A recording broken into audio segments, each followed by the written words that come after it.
기준금리 동결하자 슈퍼엔저 난리 났다. 이게 사실일까요?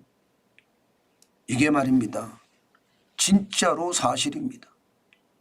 놀라울 정도예요. 지금 어저께 일본에서는요, 금융정책 결정회의가 열렸습니다. 금융정책 결정회의는 우리나라로 치면요, 금융통화위원회고요. 미국으로 치면 FOMC입니다. 연방공개시장위원회. 이게 똑같습니다. 예, 여기에서 말입니다. 금리 결정을 하거든요. 예, 어제 일본의 금융정책 결정회의에서는요, 참석자가 만장일치로 기준금리를 0%에서 0.1%로 동결했습니다. 그러면서도 말입니다. 확장 재정을 유지하겠다. 다시 말해서 돈 푸는 것을 계속 끌고 가겠다. 이렇게 의사 결정을 했습니다. 이러니까 말입니다. 시장에서는 솔직히 깜짝 놀라고 있어요.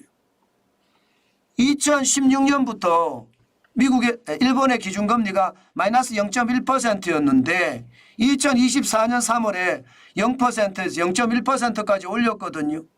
여기에 슈퍼엔저가 지금 심각하니까 금리를 올린다는, 뭐 올리지는 않겠지만 올린다는 어떤 뉘앙스라도 비출 줄 알았습니다. 그런데 그 뉘앙스도 나오지 않았습니다. 그렇게 되니까 엔저 난리 났습니다. 다시 말해서 엔저가 지금 157.87엔까지 갔습니다. 달러당. 야, 난리도 아니죠, 여러분. 이게 말입니다. 30년 전으로 거슬러 올라가야 됩니다. 1990년 4월 3일에 159.87이잖아요. 그때 이후로 지금 사실상 최고치입니다. 157.87이에요. 진짜 난리도 아니죠. 저는 이것을 보면서요, 도대체 일본은 무슨 생각을 하고 있을까? 저러다가 일본의 돈의 가치가 완전히 바보가 되면서 일본의 경제 상황이 더 침체되고 더 나빠지는 것은 아닌가, 그런 생각도 충분히 하게 됩니다. 왜 그렇게 하게 되나 하면요, 일본은 세계 2위의 경제 대국이었습니다. 미국 다음에 일본이었거든요. 그런데 이게 밀리기 시작합니다. 중국한테 밀렸어요. 그래서 세계 3위로 떨어졌습니다. 그리고 작년에는요, 독일한테 밀렸습니다. 그래서 세계 4위로 떨어졌습니다. 올해는요, 인도한테 밀릴 가능성 굉장히 높다고 해요. 그럼 세계 5위로 빠지는 거예요.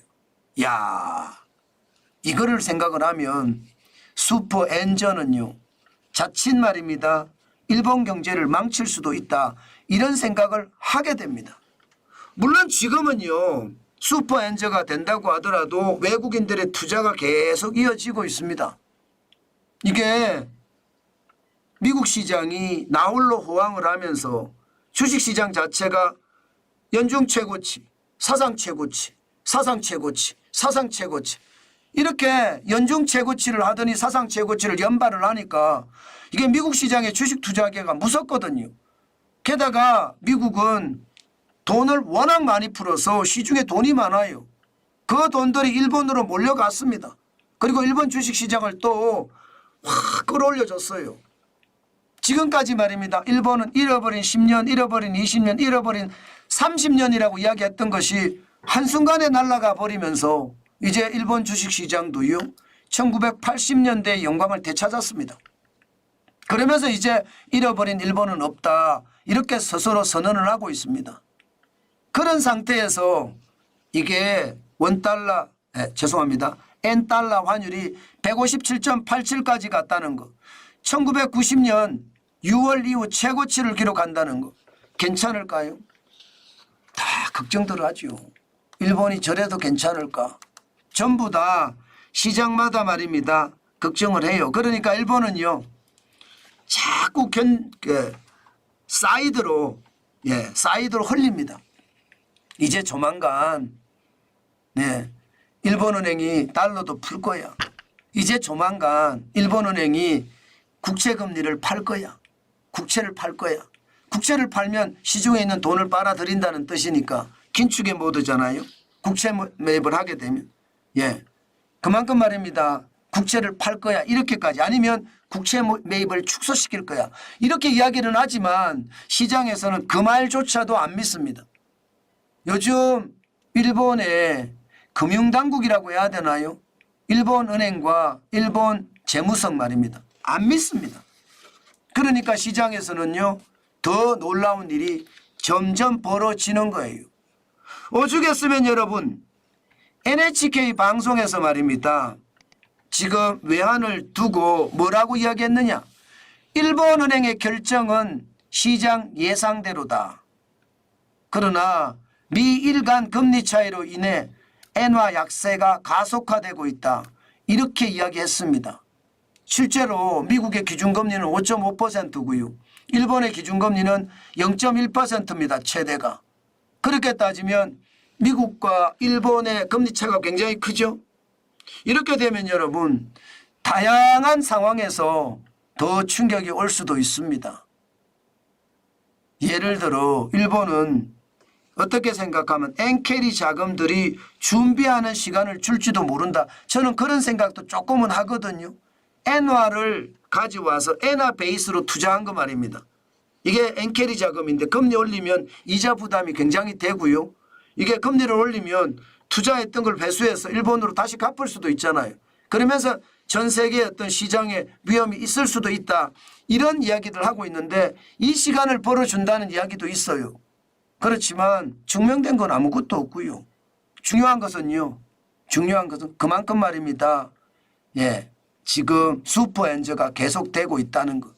그렇지만 시장 전문가들은 하나같이 결국은 일본도 금리를 올릴 수밖에 없을 거다. 0.25%까지 올릴지 안 올릴지는 불분명하지만 늦어도 10월 안에는 금리를 올릴 거다. 이렇게 얘기합니다. 10월 안에는. 그러면 10월 안에 금리를 올리면 지금 엔달러 환율은 어떻게 될까요? 아무래도 최고치에서 좀 빠지겠죠. 저는 더 빠질 수도 있다고 보지만 우리가 항상 고민하면서 대비해야 되겠다. 그 생각 많이 합니다. 예, 원화환율도 한번 볼까요? 원화환율을 보면 말입니다.